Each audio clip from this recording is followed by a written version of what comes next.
je vais vous présenter tout d'abord les deux co-directeurs du projet Mouvement Entreprise verte Québec, avec qui je travaille bien entendu de façon très étroite. Alexandre, j'ai nommé tout à l'heure, qui est en ligne, Alexandre Gajevic-Sayeg, qui est professeur en sciences politiques à la Faculté des sciences sociales, qui est expert en politique de transition énergétique et économie verte. Bonjour tout le monde. Marc Journeau, qui est professeur de comptabilité à la Faculté des sciences de l'administration. Il est spécialiste en stratégie de durabilité en entreprise. Bonjour tout le monde. Et je vous présente bien sûr Anne-Josée Lacaire, qui est directrice générale et co-initiatrice de Québec Net Positif. Bien sûr, on va vous expliquer les tenants et aboutissements de sa présence ici, bien sûr, dans le cadre du projet Mouvement Entreprise verte Québec. Elle a été mandatée pour nous accompagner dans une enquête importante auprès des entreprises. Donc, sans plus tarder, je laisse la parole à Marc pour le début de la présentation du projet Mouvement Entreprise verte Québec. Merci beaucoup. J'adore les micros.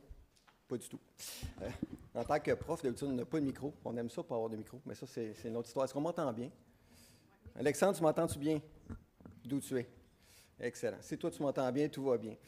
Donc, Mouvement Entreprise verte Québec, c'est un mouvement qu'on a lancé, ça fait déjà pas mal de mois, et qui avait comme ambition, en fait, de pouvoir aider les entreprises concrètement à faire une transition écologique, une transition énergétique dans la capitale nationale. Donc, ici, dans notre région, dans notre belle région de Québec, région qui traîne un petit peu de la patte sur les autres régions du Québec. On s'est dit, non, là, on est local, il faut absolument les aider. Donc, on a lancé ce mouvement Entreprise verte Québec-là, qui a comme objectif vraiment de faire adhérer les gens, les entreprises, concrètement dans ce mouvement-là, et qui cherche vraiment à les aider concrètement. Donc, ce qu'on fait, c'est qu'on leur offre de la formation, notamment. On leur offre aussi des cohortes à travers ce qu'on appelle des cercles d'expertise. J'aurai le plaisir de vous en parler tout à l'heure. Et on va faire aussi du réseautage, du maillage. Il y a une activité reconnaissance à la fin de tout ça, donc cet automne. Et également, ce qu'on souhaite, c'est leur transmettre du savoir, de l'information. Donc, ce mouvement Entreprise Québec-là a été co-construit et co-porté par des acteurs ici locaux, donc la Corporation des parcs industriels de la région de Québec, le CRE de la capitale nationale, dont je salue Darina, et Québec International également. Donc, avec ces acteurs-là, on est capable vraiment de travailler ensemble, main dans la main, pour pouvoir accompagner concrètement les dirigeants des entreprises d'ici, qui sont principalement, bien sûr, des PME, et qui ont besoin d'aide parce qu'ils veulent beaucoup, mais ils ne savent pas toujours comment faire le changement, et ils n'ont pas toujours le temps aussi de le faire. Donc, grâce à cet accompagnement-là, on a bon espoir de faire une différence avec ça. Dans ce mouvement Entreprise verte Québec-là, on avait aussi un désir de dresser un état des lieux de ce qui se passait actuellement dans la région de Québec, et ça nous a amené à faire un sondage, ce que nous allons vous présenter aujourd'hui comme résultat. Et je laisse Alexandre vous introduire à cette notion de sondage. Alexandre? Ben oui, bien sûr. Bonjour tout le monde. Content d'être là, même si c'est juste virtuellement pour cette année. D'ailleurs, pour commencer, je ne sais pas si Hydro-Québec est dans la salle. Bruno, je ne sais pas si tu es là, mais en tout cas, merci à Hydro-Québec d'être un des partenaires. D'ailleurs, le partenaire qui a financé cette étude en particulier. Alors, vraiment, merci pour ce financement. D'ailleurs, justement, on était là, on avait parti ce projet Mouvement Entreprise verte Québec, mais évidemment, comme chercheur, par où on commence? Alors, on commence par essayer de comprendre c'est quoi la réalité, c'est quoi notre réalité, c'est quoi l'état actuel de la situation chez nous, c'est quoi l'état des entreprises chez nous, à quel point elles sont avancées ou pas dans la transition. Alors, on voulait commencer par une étude solide. Des gens voulaient dire, faites l'étude, mais Marc et moi, on était là, on était comme, non, justement, on est dans un projet de partenariat. Faisons appel à un partenaire spécialisé qui travaille dans ce type d'études. Et justement, il y avait un partenaire qu'on connaît bien, avec lequel on a déjà travaillé, qui a l'expérience de faire ce genre d'études-là. Alors, on a tout de suite pensé à Québec Net Positif et de vouloir travailler avec eux. Alors, j'écris à Anne-Josée. Anne-Josée, on a besoin de toi, on a besoin de Québec Net Positif. Ça nous prend un baromètre de la transition pour la région de la capitale nationale. On veut savoir où est-ce qu'elles en sont, nos entreprises. Est-ce que certaines sont plus avancées que d'autres et pourquoi? Comment est-ce que ces entreprises envisagent la transition? C'est quoi les défis auxquels elles font face? C'est quoi les leviers qu'on pourrait mettre à leur disposition? Alors voilà, on était d'accord. OK, commençons par ce baromètre et aujourd'hui, on est très content de pouvoir vous présenter les résultats de cette enquête. Alors, Anne-Josée, je te passe la parole pour qu'on regarde ensemble les faits saillants de cette étude. Merci beaucoup, Alexandre. C'est super apprécié. Puis c'était vraiment un plaisir de recevoir votre demande, votre proposition de collaboration, parce que nous, chez Québec Net Positif, on est un organisme à but non lucratif. Notre raison d'être, c'est accélérer la transformation vers une économie sobre en carbone à l'échelle du Québec, même une économie nette positive. Donc, tout ce qui touche aider les gens à se diriger vers une transition économique éclairée, c'est très important pour nous. Mais particulièrement, notre mission, c'est de créer des conditions gagnantes pour que les PME mettent en œuvre des actions climatiques tout en saisissant des occasions d'affaires. Et c'est exactement la raison d'être du mouvement Entreprises vertes Québec. Donc, c'était d'autant plus naturel de venir ici puis collaborer avec l'équipe de chercheurs de l'université puis avec la Corporation des parcs industriels de Québec. Donc, chez Québec Net Positif, nous réalisons chaque année depuis 2022 le baromètre de la transition des entreprises du Québec. Ici, vous voyez nos collaborateurs partenaires pour l'édition 2024. Elle a été réalisée auprès de 806 dirigeantes dans toutes les régions du Québec. Nous réalisons l'étude avec la firme Léger, ce qui fait qu'on s'assure que c'est rigoureux. Notre enquête, elle est représentative de toute l'économie québécoise. Cette grande enquête-là devient un étalonnage qui nous permet ensuite d'aller chercher des données, soit sectorielles ou régionales, et de les comparer à l'ensemble des entreprises du Québec. C'est ça qui devient intéressant. Donc, nous avons réalisé en tout 7 baromètres. 2 avec Investissement Québec, on a réalisé dans le secteur manufacturier. Avec, par exemple, la grappe aérospatiale, Aéro Montréal, nous avons réalisé un baromètre pour le secteur aérospatial du Québec. Et aujourd'hui, ça nous fait vraiment plaisir de dévoiler un premier baromètre régional, donc pour les parcs industriels de Québec. Et quoi de mieux que de collaborer avec une équipe de chercheurs universitaires quand on brise la glace comme ça sur un nouvel angle d'un baromètre. Donc, c'est vraiment un plaisir d'être ici pour ça. Donc, la méthodologie derrière le baromètre régional qu'on vous présente aujourd'hui, elle est exactement la même méthodologie que pour la grande enquête qu'on réalise pour l'ensemble du Québec, mais évidemment avec un échantillonnage qui était axé vers les entreprises dans les parcs industriels de Québec. Je ne sais pas si vous savez, vous avez 2500 entreprises dans les parcs industriels de Québec. Donc, avec la firme Léger, on a utilisé la base de données de la Corporation des parcs, ainsi que, merci de tout leur soutien, là, je ne sais pas s'ils sont ici, mais ils ont beaucoup travaillé à mobiliser leurs membres. Et l'échantillonnage était de 130 entreprises représentatives de l'ensemble. Les 118 variables de notre enquête ont été utilisées. Et comme le disait Marc tout à l'heure, 64 des répondants sont des PME entre 10 et 249 employés. 10 de grandes entreprises et 26 des plus petites entreprises de 9 employés et moins. Et ils ont été regroupés en 3 grands secteurs pour les parcs industriels, des grossistes, 57 des entreprises de services et 28 des entreprises de fabrication. Donc, je vais vous présenter quelques-uns des faits saillants à très haut niveau pour ensuite passer la parole à Marc et à Alexandre qui vont vous présenter un peu plus de détails sur ce qui se passe dans la région. Tout d'abord, ce qu'on voit dans la région de Québec, et je vous le présente cet élément-là parce que c'est typique de ce qu'on a vu à date dans tous les baromètres. Il y a vraiment un écart au Québec entre la volonté exprimée par les dirigeantes de vouloir passer à l'action pour le climat. Ici, on voit là, 78 des dirigeants de Québec disent que c'est urgent de réduire les émissions de gaz à effet de serre. Souvent, ils nous disent que les entreprises ont un rôle critique à jouer pour réduire les émissions de gaz à effet de serre. Mais quand on leur demande « Est-ce que vous vous sentez outillé pour agir? » Mais là, il y a un écart à la baisse. Donc, on voit un écart là, ici de un peu plus de 10 points, 14 points entre la volonté exprimée et est-ce que je me sens capable d'agir. Puis ensuite, quand on demande aux entreprises « Quelles actions mettez-vous en œuvre pour aider à réduire les gaz à effet de serre? » Bien, sur la mise en œuvre, on est à 65 % dans la région de Québec, ce qui est un petit peu supérieur à ce qu'on voit dans l'ensemble du Québec. Mais ce qui nous préoccupe, c'est que les entreprises, les dirigeants ne sont pas témoins d'exemples concrets que la transition, elle est en cours, en tout cas, loin d'être à la hauteur de ce qu'ils nous disent mettre en œuvre. Donc, il y a vraiment un écart entre ce qu'on voit autour de nous et ce que nous, on croit qu'on est en train de mettre en œuvre. L'écart entre « je suis témoin et c'est urgent d'agir », il est très, très significatif et c'est comme ça dans tous nos baromètres. Je vais vous présenter l'indice de transition des entreprises. Donc, ce qu'on a fait avec la firme Léger, c'est qu'on a demandé, est-ce que ça serait possible d'avoir une note de bulletin, pouce en l'air, là, pour savoir où en sont les entreprises du Québec. Et en regardant les 118 variables, on a découvert qu'il y a 4 composantes clés pour comprendre la mise en œuvre d'actions climatiques dans les entreprises. Tout d'abord, il faut regarder ce qui se passe dans les opérations de l'entreprise. Par exemple, est-ce qu'au moment d'acheter un équipement, on va intégrer les notions de consommation d'énergie et de gaz à effet de serre, par exemple? Tantôt, Marc va vous présenter des exemples, des statistiques un peu plus précises là, sur chacun de ces 4 éléments-là. Ensuite, il y a un aspect qu'il faut regarder, c'est est-ce que l'entreprise est en train de travailler dans sa chaîne de valeur, avec ses fournisseurs, avec ses clients? Donc ça l'explique la mise en œuvre d'actions climatiques. Les entreprises qui se retrouvent sur des trajectoires plausibles, d'une façon générale, ont aussi des actions en résilience et en adaptation. Puis finalement, la 4e composante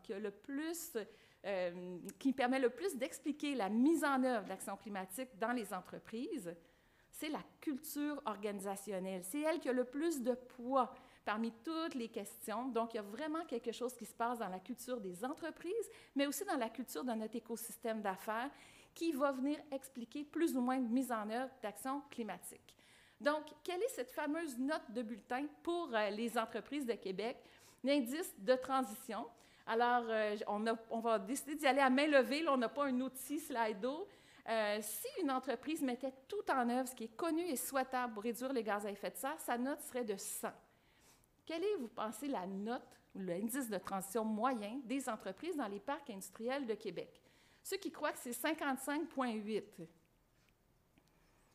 OK, personne. 42,1, c'est-à-dire qu'elles mettent en œuvre 4 sur 10 des actions climatiques connues et souhaitables. 30,3. Et est-ce qu'il y en a qui croient que c'est 22,9? Beaucoup de gens croient que c'est 22,9. Donc, un roulement de tambour, l'indice de transition dans les parcs industriels de Québec est de 30,3. Les entreprises mettent en œuvre un petit peu moins du tiers des actions climatiques qui sont connues et souhaitables. Et votre année de référence sur le baromètre québécois est l'année 2023. Donc, à ce moment-là, l'indice pour le Québec était de 32,4. Donc, il y a quand même un petit écart qui fait qu'on traîne un petit peu de l'arrière là, pour la région. Voici la répartition des entreprises dans la région de Québec. En bas, c'est l'indice de transition. Donc, 30 des entreprises ont un indice de moins de 20. 39 20 à 30, là, on voit là, qu'on est autour de 69 d'entreprises qui sont en bas de la moyenne et le reste en haut de la moyenne. Je vais vous présenter quelques autres statistiques, mais ce qui est le plus important à retenir, c'est le facteur déterminant qui permet d'expliquer la mise en œuvre d'actions climatiques dans les entreprises, c'est de compter sur de l'expertise. Quand les entreprises nous disent « je compte sur de l'expertise environnementale à l'interne ou à l'externe », leur indice de transition est de 55,8 en moyenne. Et celles qui nous disent « je ne compte pas sur une telle expertise », et il y a beaucoup de gens qui avaient levé la main tout à l'heure, c'est celles-là qui sont à 22,9. Donc, l'écart, quand on compte sur de l'expertise ou on ne compte pas sur de l'expertise, c'est l'écart le plus grand dans l'ensemble du questionnaire. C'est pour ça que pour nous, de venir voir une région où il y a un mouvement entreprise verte, où les gens de l'université se mettent au service des PME dans leur région, c'est super important parce qu'on sait que cette expertise-là, quand on compte sur l'expertise, ça fait une différence énorme, ça corrèle directement avec la mise en œuvre d'actions climatiques. Plus les entreprises sont sur des trajectoires plausibles, plus elles vont être résilientes, saisir des occasions d'affaires, c'est super important. Puis, je vais vous présenter aussi, selon la taille des entreprises, on avait quand même une belle répartition par taille d'entreprise dans l'échantillonnage. Nos grandes entreprises de 250 employés et plus ont un indice moyen de 50,4. Les plus petites, 9 employés et moins, se situent ici. Et nos PME, juste sur la moyenne, là, entre 10 et 249 employés. Donc, sur ce, je vais passer la parole à Marc, qui va pouvoir un peu décomposer certaines données qui sont derrière l'indice de transition. Merci Anne-Josée. Il y a 118 variables, hein, donc j'espère que vous êtes là jusqu'à 9 h ce soir.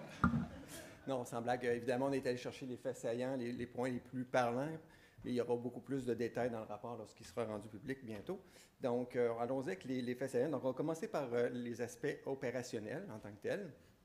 Donc, au niveau opérationnel, ce qu'on note en premier lieu, c'est le pourcentage d'entreprises qui réalisent au moins une action en lien avec la transition écologique énergétique.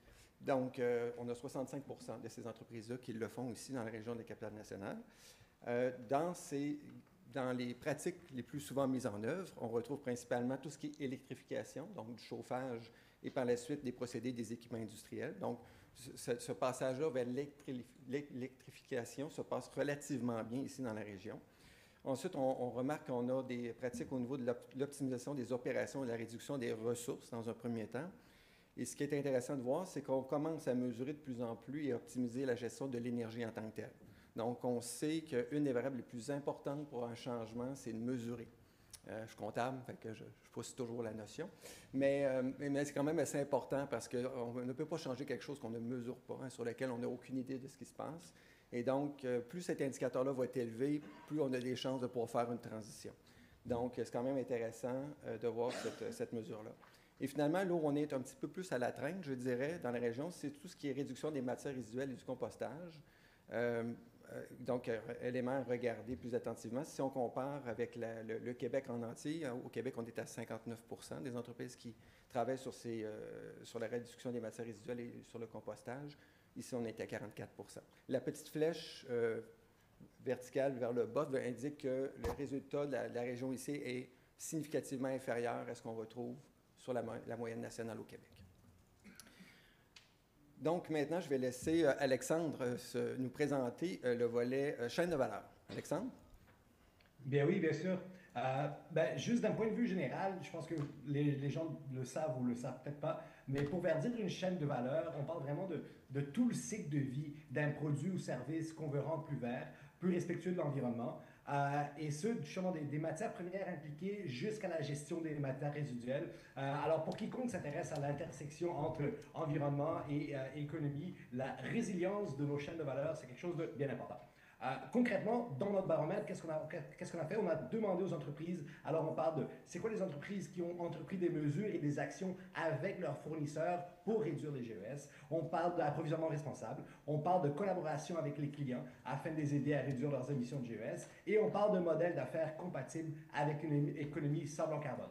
Alors, est-ce qu'on fait bien ou est-ce qu'on ne fait pas bien dans la région de la Capitale-Nationale? Vous allez voir une coupe de flèches vers le bas. Alors, il y a juste 19 % des entreprises sondées qui abordent systématiquement ou régulièrement le sujet des changements climatiques avec les entreprises au sein de leur chaîne de valeur. Alors, on est quand même pas mal en dessous de l'ensemble du Québec. Alors, donc, pas très fort à ce niveau-là. Au niveau de l'engagement avec les fournisseurs, encore là, vraiment pas un grand succès chez nous. Alors, il y a juste 8 % des entreprises qui mettent en place des mesures et des actions avec leurs fournisseurs pour réduire les gaz à effet de serre. Alors, on voit qu'on peut faire ici beaucoup mieux. C'est la moitié, on parle de 16 % dans l'ensemble du Québec. On est juste à 8 % ici chez nous. Et ensuite, pour ce qui est de la mobilisation des clients, là, on n'est pas loin du reste du Québec. 28 % de nos entreprises ici collaborent avec leurs clients pour les aider à réduire leurs émissions de gaz à effet de serre. Alors justement, qu'est-ce qu'on fait? Comment est-ce qu'on peut motiver les entreprises? Et c'est là qu'on voit le bienfait d'avoir commandé cette étude-là. Les recommandations du baromètre vont dans le sens de ce qui est vraiment à l'origine du projet MEVQ. Alors le baromètre nous dit qu'on doit identifier les principales chaînes de valeur des entreprises, c'est quoi leur vulnérabilité. Il nous dit de sensibiliser les entreprises au risque de leur chaîne de valeur. Il nous parle de valider le niveau de préparation et identifier les priorités d'intervention au niveau de ces entreprises-là. Justement, c'est vraiment ça qui nous a motivés et c'est ça que le baromètre nous dit de faire. Alors, on est aligné et on voit le travail qu'on va faire au niveau des chaînes de valeur ici pour notre région. Et ça touche au prochain point qui est celui de la résilience et de l'adaptation, donc le prochain indicateur.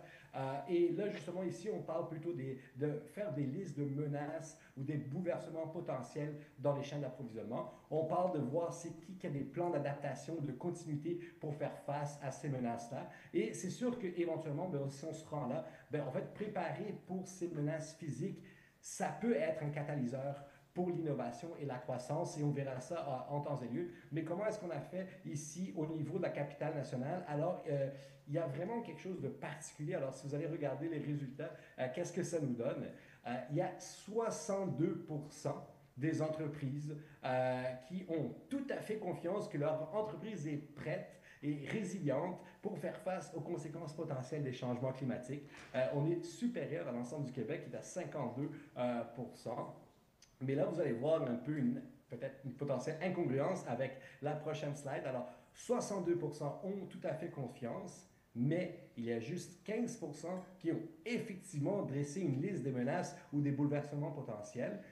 Donc, pas mal inférieur aux 24% de l'ensemble du Québec. Et il y a juste 17% qui ont un plan d'action ou de continuité pour faire face aux menaces directes. Et quand je parle de menaces, ici, je parle de canicule, inondation, montée des eaux, feux de forêt, verglas, tempête de neige. Alors, justement, quand on voit ça, les entreprises ici sont très confiantes, mais n'ont pas vraiment dressé une liste de menaces et n'ont pas vraiment un plan d'adaptation. Bien, justement, c'est là où on voit encore cette logique du baromètre qui nous invite et qui, en fait, touche vraiment au cœur de la mission du projet MEVQ. On doit développer des connaissances sur les vulnérabilités, on doit sensibiliser les entreprises aux risques et on doit justement leur dire que c'est important de dresser ces listes-là et d'être prêt à faire face aux potentiels risques auxquels vont faire face.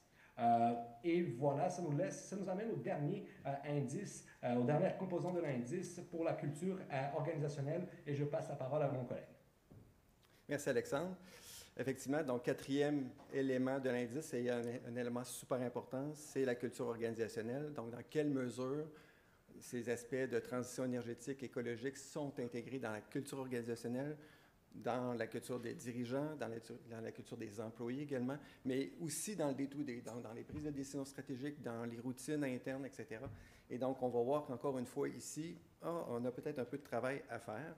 Donc, la première question, une des questions qu'on a posées, c'est dans quelle mesure la transition vers une économie sobre en carbone a influencé l'évolution de la culture organisationnelle. Le chiffre est relativement faible, 14% seulement. Donc, on peine à considérer, dans le fond, ces éléments de transition énergétique écologique suffisamment fortement pour venir influencer, transformer notre culture organisationnelle. C'est ce que ce chiffre-là veut dire ici, alors que dans l'ensemble du Québec, on est à 22%. Et au sujet des changements climatiques, dans quelle mesure ces changements climatiques-là, cette transition vers une économie sobre en carbone est intégrée dans l'agenda des rencontres de la direction, donc dans la prise de décision stratégique d'affaires, nous ne sommes qu'à 11%. Donc, ce n'est pas souvent l'agenda. Hein? Dans l'ordre du jour là, des rencontres, là, ça n'arrive pas très souvent qu'on va dire « Hey, on peut-tu parler de transition énergétique, on en est où dans nos gaz à effet de serre, dans nos enjeux, dans notre résilience, etc. » Et ça, bien évidemment, si on n'amène pas ça au niveau stratégique, ben, c'est difficile après ça de faire des transitions au niveau opérationnel dans l'organisation. Encore là, on est un petit peu derrière le niveau national qui est à 19% ici. Maintenant, toujours l'idée de la mesure. On m'a laissé ces slides-là, je ne sais pas pourquoi. Au niveau de la mesure, des émissions de gaz à effet de serre, tout à l'heure, je vous l'avais dit, donc on mesure quand même le niveau énergétique, mais mesurer les gaz à effet de serre, c'est un autre niveau, évidemment, c'est beaucoup plus de travail. Donc, actuellement, nous sommes à peu près à 10% des entreprises qui ont un inventaire au moins partiel de leurs gaz à effet de serre. Okay? Au niveau national, au niveau du Québec, en entier, on est à 21%. Donc, encore une fois, significativement en arrière ici, dans la région. Et ensuite, au niveau de la connaissance de la provenance des émissions de gaz à effet de serre, ça peut être une chose de ne pas mesurer, mais au moins, si on est au moins au courant de ce qu'on a comme émissions de gaz à effet de serre, on peut quand même probablement en partie agir là-dessus.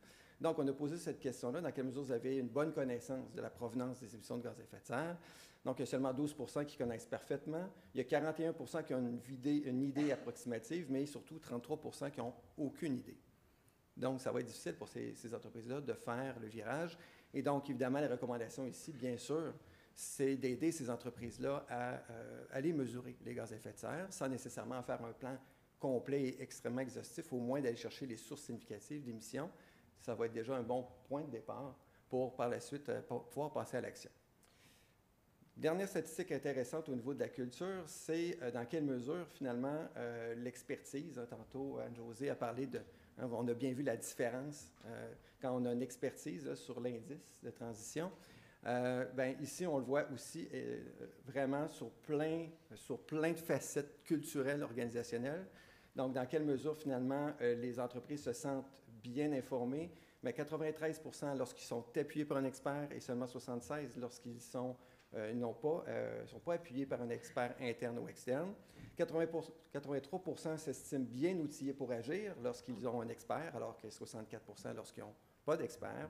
38 % connaissent parfaitement la source d'émissions de gaz à effet de serre significative, alors que 12 % seulement lorsqu'on n'est pas accompagné. 59 % voient assez ou énormément de bénéfices et des occasions d'affaires à saisir pour leur entreprise. Autre élément clé que je vais parler tout à l'heure, on est à 59 % alors que 29 % lorsqu'on n'a pas d'expert. Et finalement, l'engagement de la haute direction, un fort engagement ou moyen engagement à 76 % lorsqu'on est accompagné par un expert et seulement 36 %. Et donc, ces statistiques-là rejoignent bien ce que Alexandre et Anne-Josée disaient tout à l'heure sur l'importance d'être en contact avec des experts. Et c'est toute l'essence de notre mouvement MEVQ ici à Québec. Maillage, sciences, pratiques dans lesquelles on amène l'expertise de l'Université Laval, et on en a beaucoup. Et je ne parle pas juste d'Alexandre et moi, là. Il y a énormément d'expertise à l'Université Laval autour de ces enjeux-là. Et c'est grâce à ce bassin-là qu'on est capable d'amener de l'information à jour, pertinente, de pointe aux entreprises pour pouvoir les aider humblement dans ce virage, dans cette transition énergétique-là. Anne-Josée, je te passe la suite. Merci beaucoup.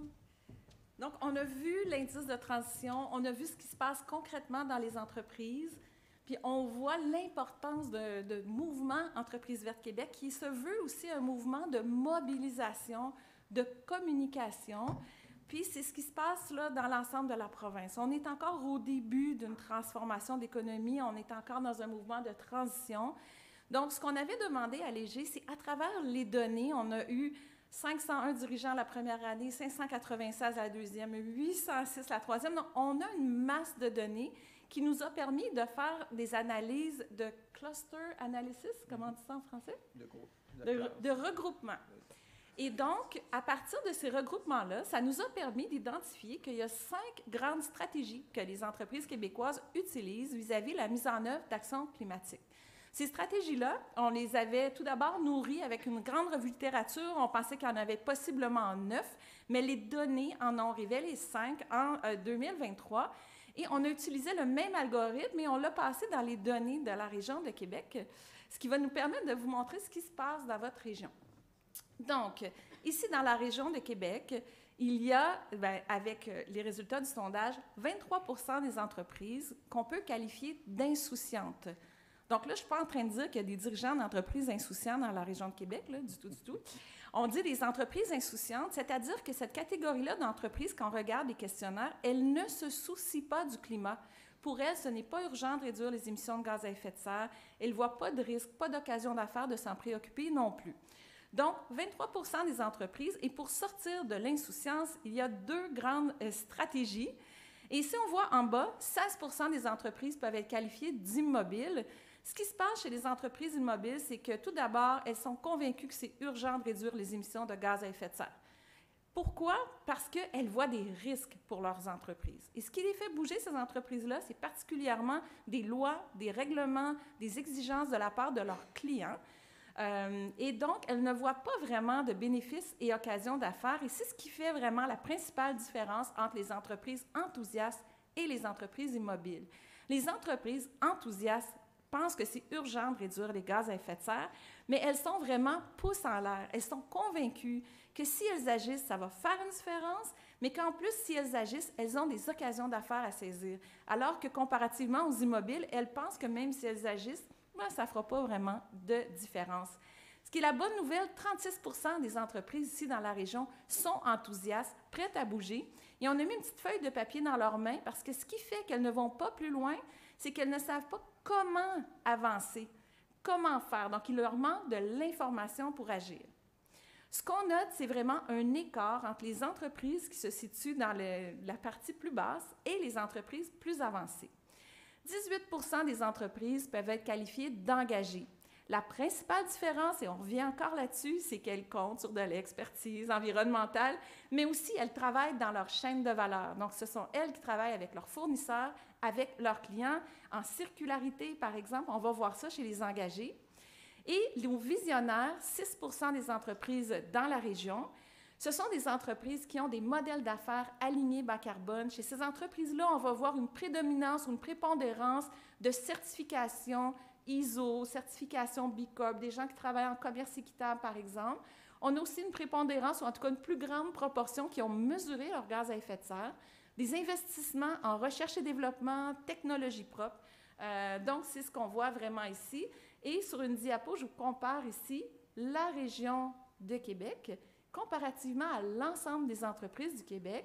Donc, vous pouvez noter que vous avez une sous-représentation d'entreprises enthousiastes, ce qui est excellent quand on part un mouvement de mobilisation. Là, la brèche est ouverte, on va sûrement pouvoir entrer, les mobiliser, mais à la fois un peu moins d'entreprises visionnaires sur votre territoire. Ces entreprises qui peuvent vraiment inspirer les autres leaders à faire une différence. Donc, il faut les dénicher, il faut les mettre en valeur, les faire reconnaître, mais aussi regarder ce qui se passe chez les engagés et les visionnaires ailleurs au Québec pour vraiment inspirer les dirigeants de votre région que la transition, c'est possible, c'est en cours, et on peut vraiment saisir des occasions d'affaires et avoir un modèle durable. Voilà. Merci Anne-Josée. Donc, c'est le fun d'avoir des entreprises enthousiastes. Il faut voir qu'est-ce qui manque pour passer la clôture, n'est-ce pas? Donc, on a parlé de l'expertise, bien sûr. On va voir que d'autres éléments déclencheurs là, qui peuvent venir jouer sur le fait de passer à l'action, de s'engager plus fortement. Premier élément à regarder, c'est au niveau de la littératie. Donc, Alexandre, je vais te laisser présenter ce volet littératie-là. Ben oui, certainement. On a demandé aux entreprises, justement, parmi les éléments suivants, c'est lesquels que vous pouvez expliquer dans vos propres mots. Alors, changement climatique, biodiversité, carboneutralité, économie circulaire, émissions de gaz à effet de serre, greenwashing, l'approche net positive et ainsi de suite. Et on voit que vraiment pour tous les éléments, à la région, ici dans notre région, les gens ont démontré une littératie climatique. Alors, il y a vraiment un niveau de familiarité significativement plus élevé dans notre région comparativement à l'ensemble du Québec. Alors, les dirigeants d'entreprise connaissaient ces termes-là. Mais par contre, on voit que l'indice de transition chez nous est quand même plus faible. Alors, les dirigeants connaissent ces termes, mais l'indice est faible, c'est-à-dire qu'il y a la littératie climatique ici chez nous ne se traduit pas par des actions concrètes. Alors, c'est sûr que d'abord, on doit continuer à renforcer le niveau de littératie parce qu'on voit qu'il y a certains dirigeants qui ne connaissent aucun de ces choix-là. Mais au-delà de cette littératie-là, il y a d'autres freins. Et c'est là où on voit que, OK, qu'est-ce qui fait que, même si on connaît ces termes-là, on ne réussit pas à passer à l'action? Alors, nous, on a passé du temps justement à regarder les différents freins de la transition. Alors, évidemment, on peut vous dire qu'il y a plusieurs entreprises qui nous ont dit, donc ici, 38%, donc supérieur même à la moyenne du reste du Québec, il y a 38% qui nous disent qu'un manque de moyens financiers pour investir dans ces mesures environnementales-là. D'autres qui nous disent que, en fait, investir dans des démarches plus vertes ne permet pas de se démarquer dans notre marché. D'autres qui nous disent carrément ils n'ont pas de temps. D'autres qui disent que c'est difficile à rentabiliser ces mesures vertes-là. Et d'autres qui nous disent qu'il y a un manque de ressources compétentes pour les aider. Alors on voit qu'il y a 38% des gens qui nous disent qu'ils n'ont pas des moyens financiers, que c'est vraiment un frein à la transition. Alors nous, qu'est-ce que ça nous dit de notre côté? C'est que justement, on doit se donner la mission de faire connaître les bénéfices et les occasions d'affaires à saisir. Et on peut vous dire, Marc et moi, qu'on a rencontré ces différents dirigeants d'entreprise-là, Marc le fait d'ailleurs depuis très longtemps, ils adorent entendre en fait tout ce qu'on peut leur donner justement en termes de ressources, en termes de dire, regardez, il y a des programmes qui vont vous aider à en fait vous fournir les moyens financiers pour commencer ces investissements-là. En fait, c'est peut-être moins difficile que vous le croyez de rentabiliser ces investissements. Alors, en leur donnant cette expertise, on va réussir en fait à faire en sorte qu'on observe ce passage à l'action-là, qu'on voit en ce moment, on n'est pas en train de l'observer. Et Marc, je te laisse pour les éléments déclencheurs justement du passage à l'action. Oui, exactement. Donc, on a des freins. On va regarder maintenant les leviers. Qu'est-ce qu'on peut activer comme levier pour aider au passage à l'action en tant que tel? Donc, dans ces leviers-là, il y a plusieurs éléments. Le plus important, c'est bien évidemment qu'il y a une préoccupation dès le départ. Il y a une préoccupation climatique auprès des employés et des gestionnaires, mais je vous dirais que cette préoccupation-là peut venir de valeurs personnelles, mais elle vient aussi de d'autres éléments corrélés, notamment les autres éléments qu'on voit en dessous de ce qui est présenté ici, donc notamment sur la possibilité d'opportunités d'affaires, notamment dans ce cas-ci, la réduction des coûts ou des dépenses. La réduction des coûts, c'est vraiment, je vous dirais, souvent le fer de lance du changement. On dirait qu'aussitôt qu'on parle ce langage-là, ça vient changer la chose. Ça peut être aussi les risques. On a parlé de notion de risque tout à l'heure, donc ça peut être un élément aussi qui est un élément déclencheur qui est sous-jacent là, à cette notion de coût, parce que les risques peuvent se traduire en coût, évidemment. Et on voit que tout le reste est quand même moins important. Hein, les nouvelles occasions d'affaires à saisir, par exemple, ou même des exigences du conseil d'administration, ou même des programmes de financement incitatif, tout ça ne veut pas dire que ce n'est pas important, mais on voit bien que le passage, hein, vraiment, le fait de dire « OK, on y va », il y a vraiment cette notion financière qui est derrière. Puis c'est malheureusement logique, hein, dans le sens où l'objectif des entreprises, c'est quand même de faire de l'argent. Donc, cette notion-là, on doit passer par ce langage-là bien souvent pour amener des changements en tant que tel. Tout à l'heure, Anne-Josée disait, est-ce que, parlait des lois et règlements, est-ce que c'est un élément déclencheur? On ne le retrouve pas ici. Tout simplement que pour la région de Québec, on est à seulement 11 des entreprises qui ont mentionné que les lois et règlements devaient en tenir compte pour leur transition. Et seulement 4 qui disent subir des pressions suffisamment fortes des gouvernements et des lois et règlements pour susciter cette motivation-là. Donc, il y a peut-être de quoi regarder aussi au niveau des lois et règlements locales, mais nationales, bien sûr, bien entendu. Voilà, donc j'achève. Donc, je vois que Jason qui se prépare, il dit « le temps file ». On peut parler longtemps de ça. Hein? Donc, on parlait des bénéfices à l'occasion d'affaires à saisir. Donc, il y a seulement 27 des répondants qui estiment que l'action climatique et l'accélération vers une économie sobre à carbone présentent énormément ou assez de bénéfices ou d'occasions d'affaires. Et ça, c'est un peu déprimant parce que ça fait au moins 20 ans qu'on en parle, qu'il y a des occasions d'affaires. Et bon, bien, force est d'admettre qu'il va falloir continuer à le dire parce que souvent, oui, il y a des occasions d'affaires associées à cette transition-là. Cela dit, on est au même niveau que le Québec en entier, donc au moins là-dessus, il n'y a pas de retard.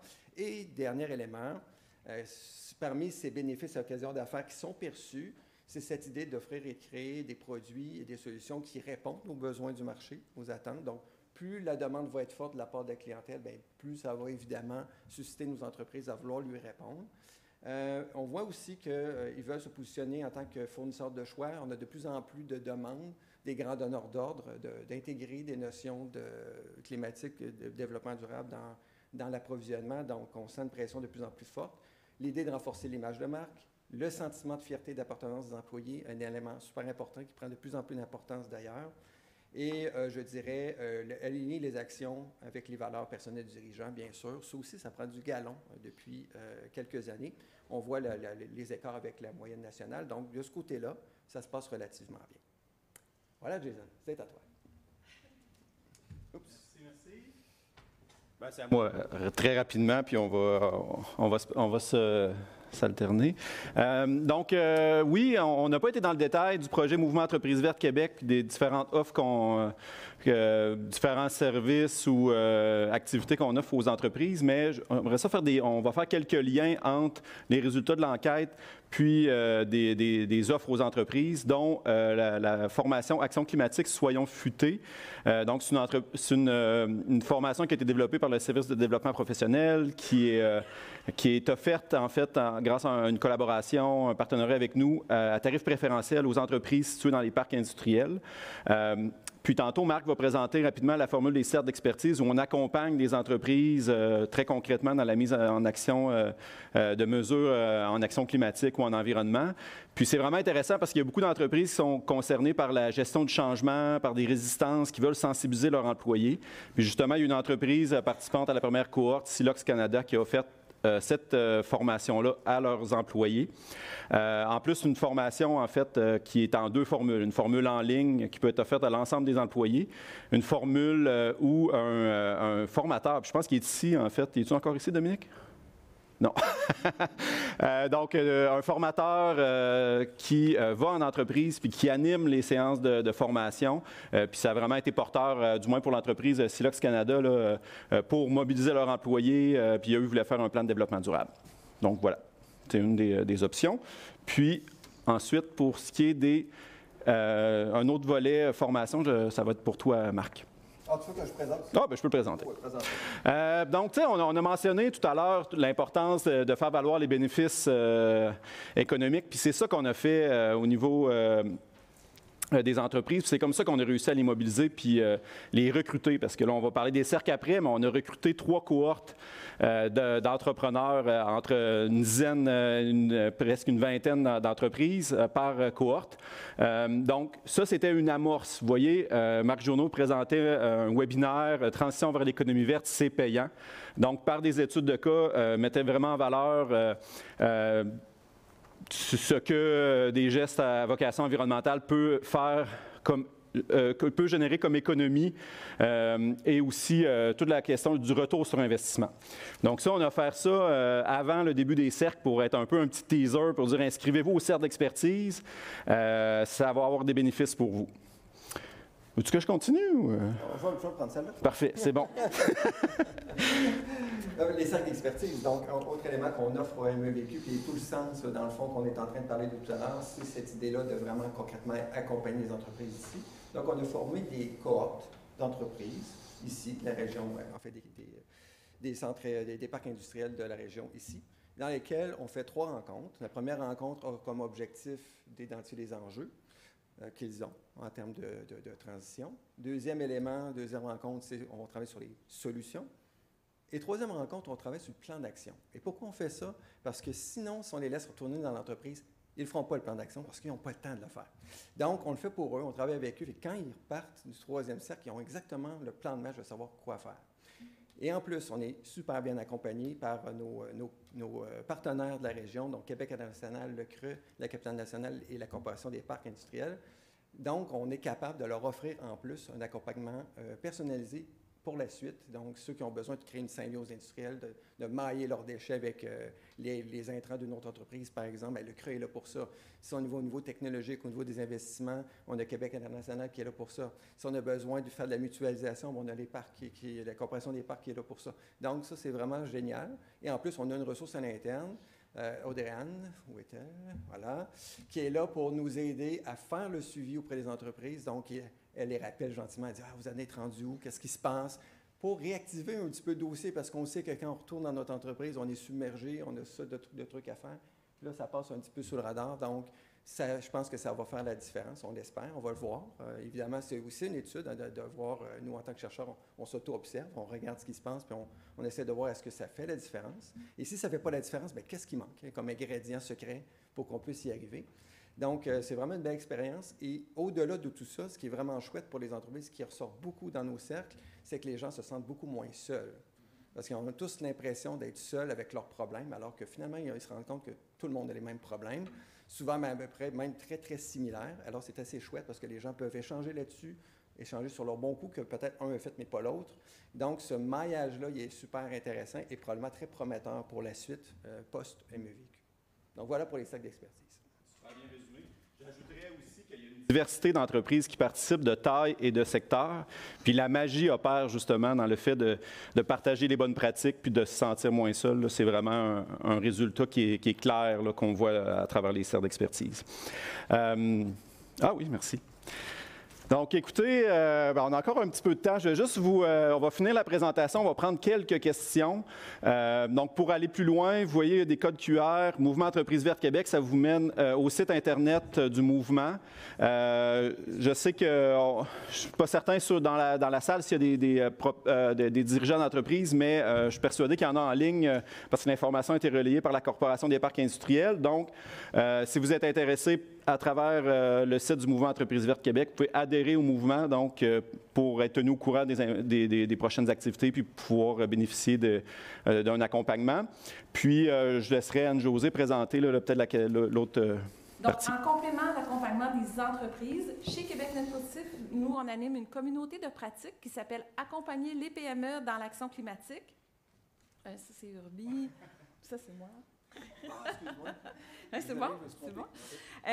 Donc, les gens qui sont justement dans les creux, qui sont des développeurs économiques dans des villes, dans des municipalités, dans des institutions financières, tout le monde qui a une relation de confiance avec des PME et qui souhaitent intégrer le sujet climatique dans leurs interventions ou qui le font, mais qui ont envie de partager avec d'autres, bien, on a plus de 200 de ces personnes-là issues de 15 régions du Québec au cœur de notre communauté de pratique.